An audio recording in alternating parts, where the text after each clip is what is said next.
There are several reasons you may find yourself moving out of a senior living community. And sometimes that reason isn't something we want to talk about. I'm your host, Valerie Borgman, and this week we're going to talk about what you can expect when moving out. Welcome to Desperately Seeking Senior Living, a podcast for sons, daughters, grandkids, and spouses who suddenly find themselves tangled in the search for senior living and care. If you like today's episode, don't forget to subscribe and check out our doable download in today's show notes for a printable summary of the show and a bonus tip from our guest. You're listening to our doable tips, short answers to your questions. Don't see your question listed? Send us a note. Then don't forget to subscribe so you never miss an answer. Hi, and welcome to the show. I think you can probably imagine the reasons you may find yourself moving out of a community. And most often, they're not pleasant ones. You're either unhappy or you can't afford the monthly fee, care needs have exceeded the staff's ability to provide the care, or your loved one has passed away. In these situations, you may be asking yourself, what happens next? Do I get a refund? That deposit I paid in the beginning, do I get that back? What if I can't find a place by the time the money runs out? Do I have to take care of those scratches from mom's wheelchair? Do we have to rush to get everything out? We're still dealing with the funeral. These are all really important questions that so many families have. So let's take a closer look at some move out scenarios and answer your questions. Let's start with the scenario that you're unhappy or can't afford the community. This actually happens a lot. And you probably know by now that I own a company called ClearPath Senior Living Solutions. We help families find the senior living community that best fits their needs and budget.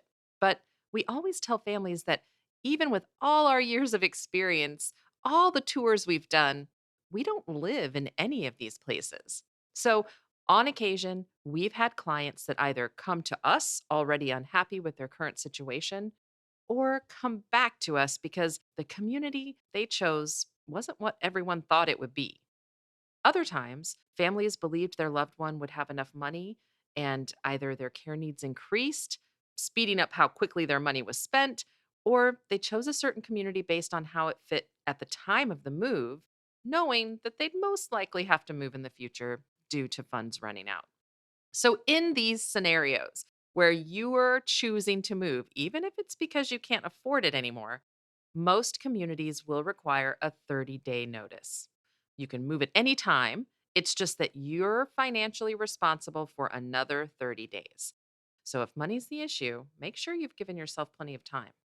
If you're considering moving out, go ahead and give your notice. You want to start that 30-day clock as soon as possible. It usually needs to be in writing, so email your intention of moving out to the executive director. Now, we've had many clients who worry about giving notice before finding another place. That's a valid concern. But if you're working with someone like us, like ClearPath, then 30 days should be plenty of time to find another option. If something happens that you need more than 30 days, just communicate that with the staff. You can always stay longer than your 30 days notice. And as we mentioned, you can move out earlier as well. So, what happens if your loved one's care needs are more than what the community can provide? There are usually two different scenarios here: the quick change in condition and the more progressive one. So maybe your mom had a fall and is now requiring much more assistance. Or maybe your dad has early Alzheimer's that is progressing, getting worse slowly, but it is affecting his ability to stay safely in an independent living community or even an assisted living community. In either of these situations, the quick change or the more progressive change, it's important to note that the community nurse, if it's an assisted living, or the executive director, if it's an independent living, they're the ones that are going to make the final determination as to whether or not they can provide the care. The community may actually be the one giving you a 30-day notice.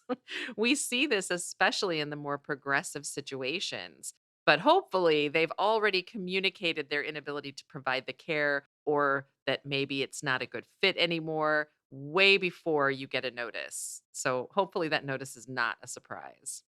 Okay, so why are we making these distinctions between you wanting to move versus the community not being able to provide the care?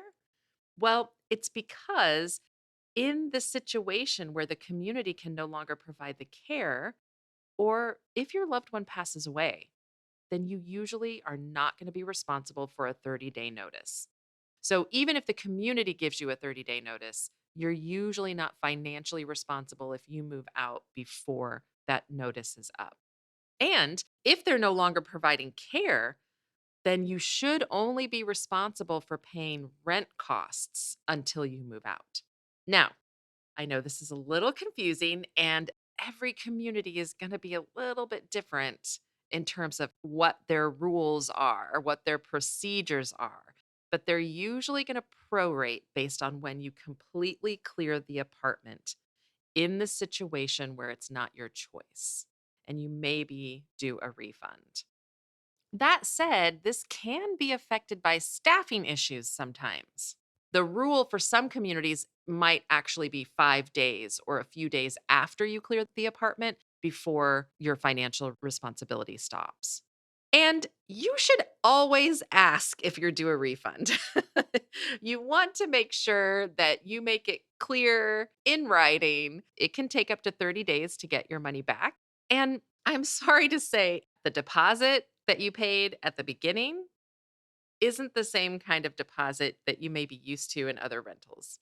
Most communities call them a community fee, and those funds are used to clean and paint the apartment when you move out, along with a host of other things. So, summing up the 30-day notice, because I know this can get confusing. The move out procedure may differ slightly from place to place, but usually it's basically the same. If you're choosing to move, in other words, you're unhappy or you can no longer afford the community, then you'll usually have to give a 30 days notice. If your loved one needs more care, or the community determines that they can't provide the care for your loved one, or your loved one has passed away, then the notice is based on when you clear the apartment. Let's talk about clearing the apartment. Almost all communities will require that you move everything out. If you leave anything behind, you can expect to be charged for its removal.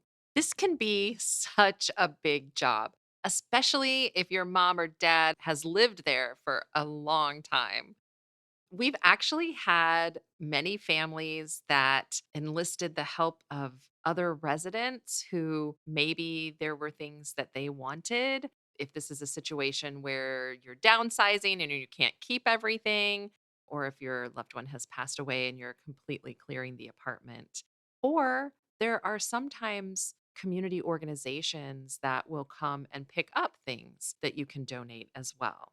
I've actually worked for senior living communities and known of others that have annual garage sales, and they'll take some of your donations as well. But I would say most places don't. Once you've actually cleared the apartment, you'll usually have to schedule a walkthrough with the maintenance director or another staff member. And sometimes there will be move out paperwork to complete. Sometimes one page, sometimes a lot of pages. It really just depends. You're most likely not going to have to pay for any small damage. In senior living communities with walkers and wheelchairs, they're pretty forgiving. This is something that's common. And when it comes to wear and tear, you should expect that you don't have to worry about paying for small scratches and things like that. Now, I did work with a family of builders that decided to replace a bathroom sink and cabinet. And they were charged with returning that to its original form. And just like on move in day, there may be special hours, routes through the community, or special elevators that the community requires for move out day. So let's talk specifically about what happens if your loved one passes away. Of course, this is never an easy time, and there are so many other things that you're dealing with. Clearing out the apartment is not only overwhelming, but painful. It's part of the grieving process. Most communities are very understanding during this time, and If money is not a concern for your family, then you can continue to pay the rent and take your time moving those things out. No matter the reason for a move out, it's never the most fun thing to do. But communicating often with the executive director and the maintenance director, knowing the rules of the community, and knowing that you may not have to rush can hopefully make it more doable. Today's episode is brought to you by ClearPath Senior Living Solutions. ClearPath helps families find assisted living, memory care, and other resources. Find our contact information in today's show notes. Check out this episode's doable download in show notes for details, including industry terms and definitions we discussed, as well as a bonus tip from our guest. Have questions or your own tips to share? Leave us a message. We'd love to hear from you. And until next time, make it doable.